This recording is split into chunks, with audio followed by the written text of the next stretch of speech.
I couldn't tell you how many times I've heard this by now. It usually happens on a Sunday morning.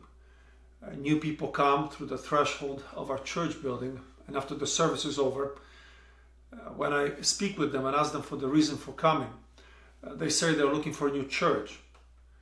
When I ask why, they say because we've been hurt by a previous church.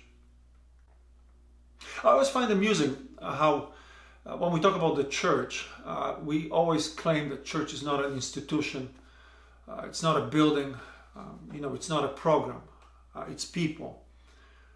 So it's Mike, it's Susie, it's Mary, people that we know by name. That's the Church of Jesus Christ. But when we talk about church hurting us, we talk generically. We've been hurt by the church. Here's the thing. The church cannot hurt you. Only people can hurt you. So after listening to that Sunday after Sunday for years, I eventually gathered enough courage one of those Sundays to say to the people who claim to have been hurt by the church, I asked them, so tell me please, who hurt you? And that met with a shock of surprise.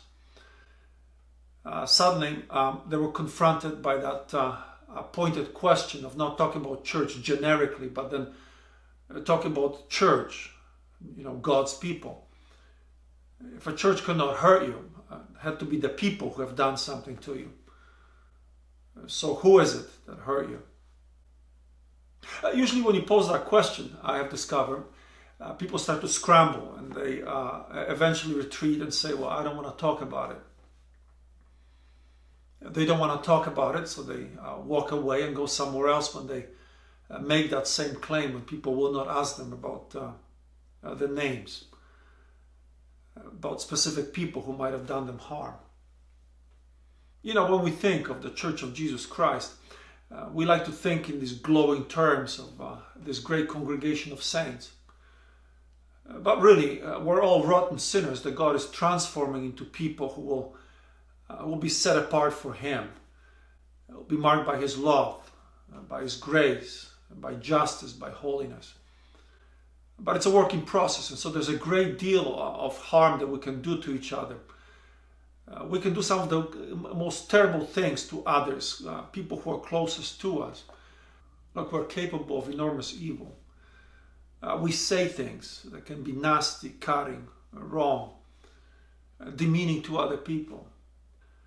You see, that's what it means to be a sinner who's in the process of being made into a saint. But the church cannot hurt you. It's the people with names, people with faces. So I find that too often that claim that church hurt me is just an excuse to go through life feeling like a victim. It's easier just to walk away. So when you get to that crossroads of life where there's a sense in which you think the church has hurt you, there's actually a biblical way of dealing with that, not in a generic sense, but actually trying to restore relationships back to the biblical foundations. So the first thing that you need to do is to actually name the person who has done you harm, because evil always comes through people. The second thing that you need to do is to actually determine what someone said or did. In the absence of that, there's no way to determine what is right or wrong. Some years ago, there was a couple that walked away from a congregation. They were here for a few years, and then one day they left. A few weeks later, their son wrote to the leadership of the church, and he said that we as a church have sinned against his parents. I asked him to spell out for us in black and white what our sin was, because you cannot apologize for what you don't know or understand. But he refused to do this. The truth is that I think the reason he refused to do this is because his parents in the time they were here, have done a great deal of evil among us. As a congregation, we approached them, we've mentioned to them, spelled it out for them in clear terms what it is that they have done that we thought was biblically wrong. We asked them to go through a process of dealing with the evil they had done to rectify it. But time and time again, they refused to do it until one day they decided to walk away. I think the reason why he did not want to name our sin is because he knew, perhaps, in naming our sin, he'd have to deal with the things that his parents have done among us. And then the tables may be turned. After all, it might not have been our sin, but their sin that has caused the rift. So in dealing with the accusation that church hurt you, you have to not only name the people who have done it, but then you have to clearly determine what they said or what they've done. And then when you name whatever people have done or said, you have to determine whether it was right or wrong. Years ago, we had a church meeting. At that meeting, a woman stood up and she said that she felt that I hurt her. Of course, that is met with a great deal of sympathy from people who were listening. But that day, when the woman stood up, she never told them why it is that she felt hurt by me. Some months prior, she had asked me to officiate at the wedding of her daughter. That young woman grew up in the church.